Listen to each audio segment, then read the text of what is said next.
السلام عليكم ورحمة الله وبركاته. ازيكم حبايبي؟ عاملين ايه؟ يا رب تكونوا بخير. لو انتي اول مرة تشوفي القناة، انا رحمة علاء. اعملي لايك للفيديو وسبسكرايب للقناة، وتعالي شوفي النهاردة الفيديو هيتكلم عن ايه. طبعا النهاردة فيديو تكملة للفيديو بتاع المرة اللي فاتت، اللي هو بتاع الكنز او الصندوق الكبير اللي انا لقيته عند ماما.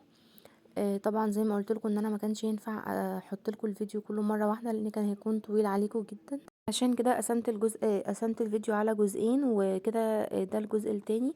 هشوف النهارده معاكم او هوريكم الحاجات اللي انا لقيتها في الصندوق او البوكس الكبير. ده كده طقم تلاجة اركوبال او اكروبال. 4 قطع للتلاجة، بتحطي فيه التلاجة وعليه الغطا بتاعه كده بلاستيك.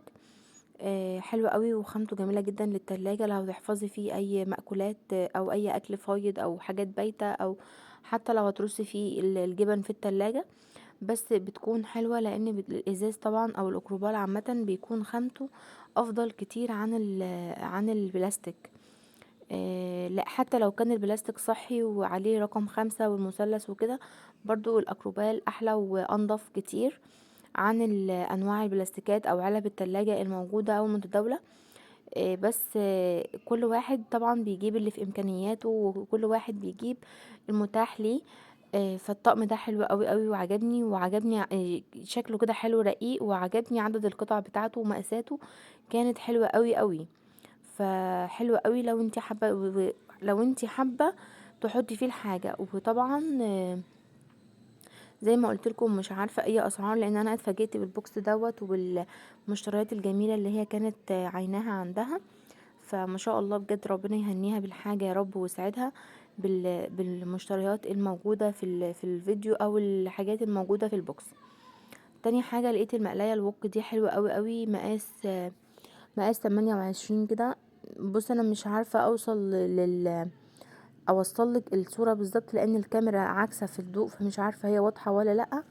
بس هي حلوة قوي طبعا، خامتها تركي، وزي ما انتم شايفين شكلها من ورا كده حلو، وحجمها جميل جدا. تحطيها وتستخدمي فيها مقاس 26، عفوا مش 28. سمك 3 ملي. حلو قوي، وزنها حلو جدا، وطبعا هي تركي. فالحاجات التيفال التركي دي طبعا بتبقى حلوة قوي، لو انتم مجربينها على النار بتبقى جميلة. ومقاس 26 بياخد حجم حلو يعني، او كمية حلوة تعملي فيها البطاطس، تعملي فيها اي حاجات مقلية، كبدة، اللي هي الحاجات اللي بتبقى معانا فيها كميات. ولقيت برضو الطاسة دي تركي برضو، بس مش وok، مقلاية عادية خالص، مش وok، مقاس 22.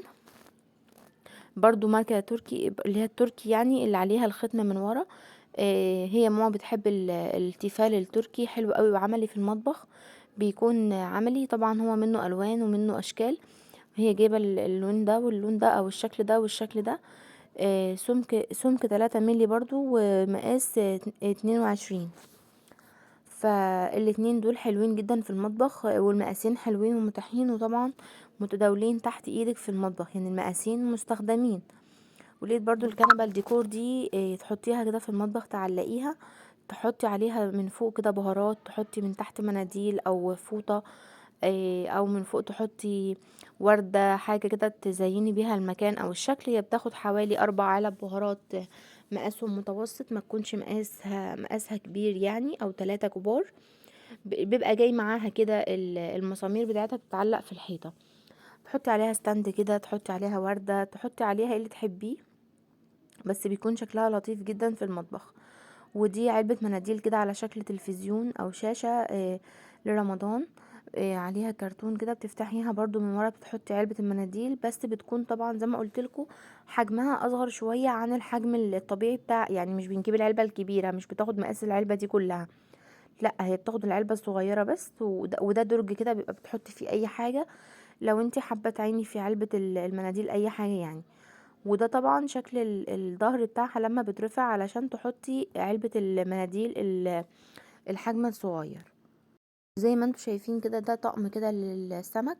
طقم السمك اللي هو بتاع أكلة السمك يعني، لقيتها جايبة 2 أشكال مختلفة.